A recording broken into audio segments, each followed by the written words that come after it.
Hey GCC, I just wanted to give you a short little note. One, just to let you know how I'm doing.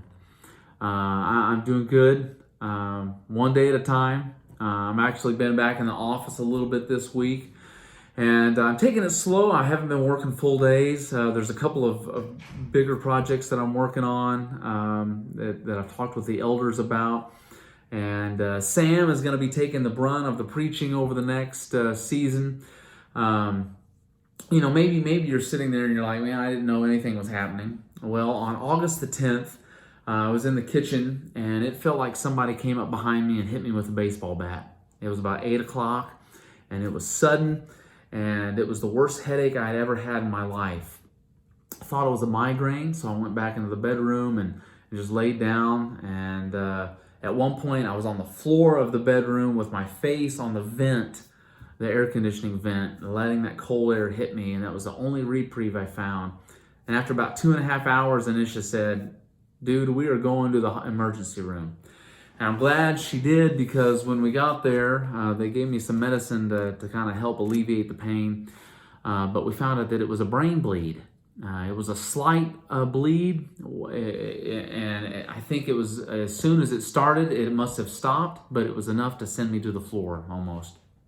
And so then I spent a week in the ICU at Methodist, and they did multiple tests on me, and everything came back negative. They call it a diagnosis of exclusion. So they ruled out aneurysm, they ruled out all sorts of different things it could be, and they kind of left it as there was a small little vein somewhere in your brain that decided to bleed a little bit, and it stopped. It didn't require any surgery. Then the week in the ICU, I was basically on stroke watch, as that blood in my brain had to dissipate, and still dissipating. And so I'm not technically out of the woods yet, but blood on your brain can lead to strokes. And so I was on stroke watch, basically. And over the next 3 months, I have a lot of doctor's appointments. And I have an MRI coming up here in about 2 months, just to kind of see where we're at. But the doctor said over the next 3 to 6 months, you could experience headaches, you could experience stiffness in your neck, your concentration level could be affected, and I'm definitely experiencing that. I feel like I'm thinking through a fog half the time, and a little frustrating because, I feel good. It's just I just know I have to take it slow. And so just keep praying, man. We have felt so loved and encouraged by you guys, by our local church here coming along and supporting us through little notes of encouragement, through texts, through gift cards, through a group of guys working on our basement. And it's been huge. But not only GCC, but like the church universal, man. I've received texts from other pastor friends that I know, from other leaders across the globe, even, partners in India saying, man, we're praying for you. And so that's just been overwhelming. And so we really appreciate it.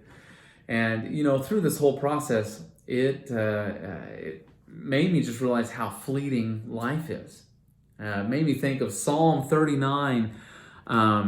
David writes, and he says in verse 4, he says, "O Lord, make me know my end, and what is the measure of my days. Let me know how fleeting I am." And I feel like, man, how fragile life is. That's one thing that it has just become very real. I'm a healthy guy, and yet, man, I'm diagnosed with a brain bleed of all things. And so life is fragile. It could end tomorrow. And he goes on, and David says, "And now, O Lord, for what do I wait?" And he says, "My hope is in you." We can put our hope in a myriad of different things, and they can all let us down tomorrow. And so our hope is in God. He's the one that's in control. Not our pocketbooks, not our family, not our education, not our own health, not our long standing here in this community. Nothing can hold our hope. Only Jesus can. He's the one that's in control. And so he's the one that we put our hope in, that we should put our hope in, because he's the one that's in control. And so I'm just reminded of that. And I hope you're reminded of that.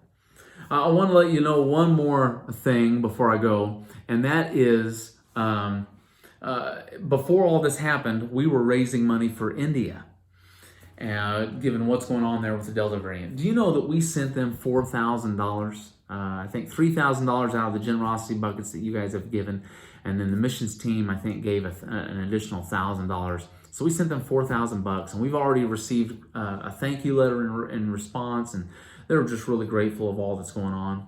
Just keep praying for them and what they're facing. Be praying for Afghanistan and what's going on in that country right now. And man, it just seems like there's a lot going on in the world, a lot that can cause us all to have cloudy minds, and we just need God's wisdom. And so I appreciate the prayers. Pray not only for me, but pray for what's going on in our world and in our nation. And just know that, man, our hope is in God. And look forward to seeing you. Hopefully I'll see you on Sunday, and we'll talk to you then. All right, bye-bye.